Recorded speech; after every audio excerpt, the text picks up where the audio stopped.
Tyson Fury will box former UFC heavyweight champion of the world, Francis Ngannou. Now, this is big for many reasons. One of the reasons is that there was huge sagas and dramas around the negotiation talks between the UFC and Francis Ngannou, and it dragged on for a couple of years. And Francis was adamant on getting what he deserved, and he always said, "We deserve more. We deserve more. I want more." And at the end, they parted ways. It doesn't mean that anybody is less or worse off or better off. It just means that two parties didn't agree. Everyone goes their own way. What's happened now is that this must have been brewing in the background, because they had met a few times while he was still signed to UFC. Is that they've come out and announced that he's going to fight Tyson Fury, and he's set to make over $8 million when he fights Tyson Fury. His contract with the UFC was apparently, according to Dana White, $7 million. But this is from one fight. So many will say this is a win. Many will say he's done well for himself, but he can also backfire if he doesn't do well in this fight. He can turn around and his opportunity and his value will definitely drop. How much is a different question. So what are your thoughts? Well, again, another one of those topics that we discussed in a previous show, Francis' decision to, sign with the PFF and get involved in their PFF Africa and really give himself that freedom to do fights like this. And obviously we've seen this crossover fight previously, with Conor McGregor and Floyd Mayweather, and it was massive, right? Massive success. Obviously from a standpoint, with that fight, from a pay-per-view, I mean, obviously Conor didn't win it because it was a boxing match, but we'll see that this will be a fight. Fury was trying to, get another fight with, Wilder, Joshua, going through all the, top heavyweight contenders that didn't seem to want to have a fight with him. So, hey, Francis Ngannou is like, I'll be your Huckleberry. Let's go.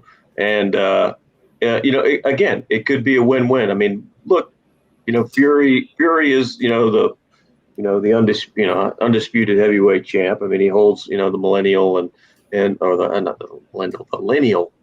lineal title and all that. And so he's obviously the big Kahuna, which still in the world of boxing, the heavyweight champion of the world still carries a lot of weight. Francis has an opportunity here to, show his value, show his worth as a boxer, as a fighter. Hopefully he doesn't have a flashback and try to kick in the middle of the fight. But it should be fun and it should be very interesting. And look, at the end of the day, I don't think any of us in the sports business hate on someone betting on themselves. We love that. And if he does not succeed, it's an $8 million windfall either way. Like you said, it's he'll make more in one fight than he was going to make under his UFC contract. So he's set himself up. He's betting on himself. And let's see what happens. I'm very interested because one of my fighters is potentially going to be on the undercard of that fight. So I'm looking forward to that. Hopefully that'll we'll have an exciting boxing card of a lot of matchups that have not been set up before. But when you see a Fury, and obviously this is another. Where is it taking place? Abu Dhabi. Again, another part of the world that's been very aggressive in putting together big ticket events. So definitely looking forward to seeing not only that fight, but kind of what the entire card looks like, because I think I'd love to see a really focused heavyweight card with all the fighters fighting. Yeah, that would be amazing, because that's all entertainment, literally all night. There'll be knockouts left, right, and center.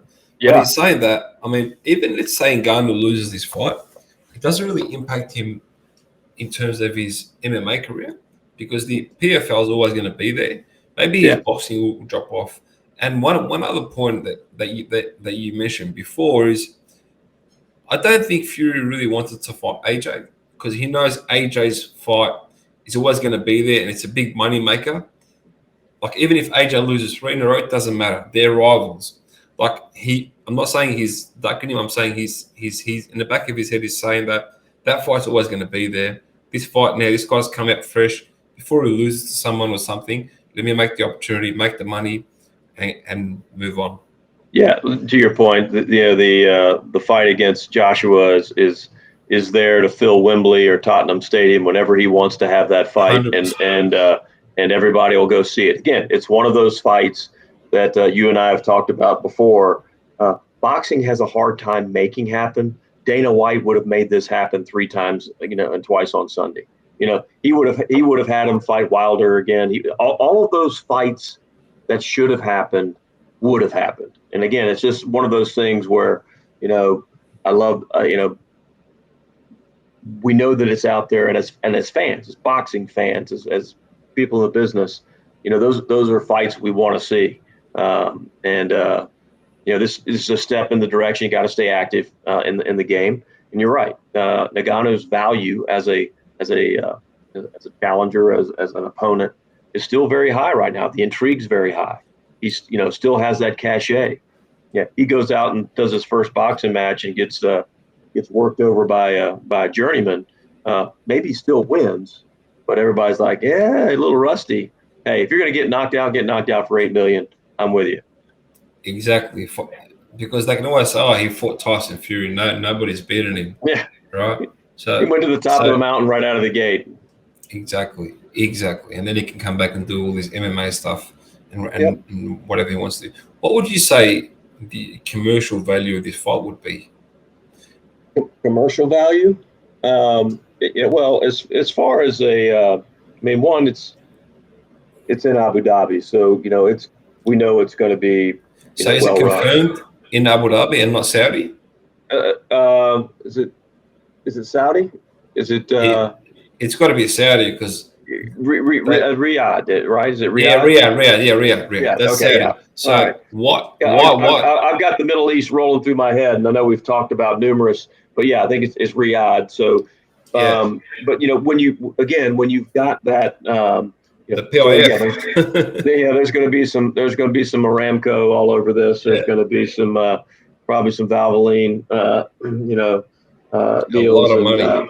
There'll be a lot of money behind this, and I think commercial value of the fight is this is something that's going to be a massive pay-per-view. It's going to be there's going to be a lot of sponsorship around it because those fighters obviously have their own partnerships as well. But look, I think this is where this is going to be is just another showcase, feather in the cap to PIF and Saudi to be able to host another global event when others. Yeah, there we are. They're it's popping into our podcast on a weekly basis. But commercially, look, I think it's a sponsorship around this. We'll be in the millions. I think from a pay-per-view standpoint, you're looking at that $90 to $100 for the pay-per-view. You could probably sell you probably get 1 million pay-per-views on this thing. I think it'll even with the time difference. I think people will be up watching this because people want to see this. I think it'll be big news, and tickets will be off the hook. Tickets will be crazy, because of where it is. Unbelievable. If we look at, I think personally, do it about 1.1 to 1.2 million in pay-per-view. Yeah. I think it definitely eclipsed. What was like McGregor, Mayweather was like 600,000 or 700,000 pay-per-views. No, it was more than that. It was more. Was it more than that? Yeah, McGregor and Mayweather was 1 point something. Was I it? think it was about. Yeah, it was the. I think even more. I think it was even early twos. Oh, was it? Well, Yeah, with the way they smack talk, that was that maybe not as surprising. You had the two biggest salesmen on earth, pretty much, selling one another. It's insane. I mean, it's absolutely insane. So, wow, it's saying 4.3 million 4.3 million. Because I think what did McGregor make on that domestic fight? pay-per-views. Wow. Yeah. Okay. Well, there you go. This. I don't think you have that Yeah, this level is of Bleacher. salesmanship, huh? This Bleacher report and ESPN about reporting it. It did 600 million in total revenue. 600 million in revenue. That's what. Okay, so 600 million in revenue. Yes. 4.4. Okay. Well, you know, I would say that this fight, maybe would do well to approach, a third of that. Because Yeah. just because it's boxing and it's a you don't have the good thing, the one thing about Mayweather and McGregor is that right, they were salesmen, but they also made you really think they hated each other and that there was really going to be some action. And obviously you don't have that built-in animosity here with Fury and Ngannou, but I think there's a strong curiosity factor. I mean, he's a mass. I think all of us want to know. We all look at Fury and go, when he fights these other guys that are got muscles everywhere and whatever, you look at him, he's like he just outboxes them, and he's strong, he's powerful. I mean, and he surprises you every time, even though that he's Ngannou was going to walk in there looking like an Adonis. He's a bad man. We've seen him at the UFC level. So the curiosity is like, is this the type of guy that could take Fury down with one punch? Maybe he could, if he hit him.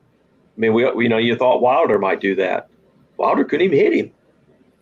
So if Wilder can't do it, none can. I'm expecting a very interesting first two rounds, and then I'm expecting Tyson Fury just to box him into oblivion. He'll make it look like it's interesting, but it's going to be over quickly. Thank you very much, ladies and gentlemen. Thank you, Rob, once again.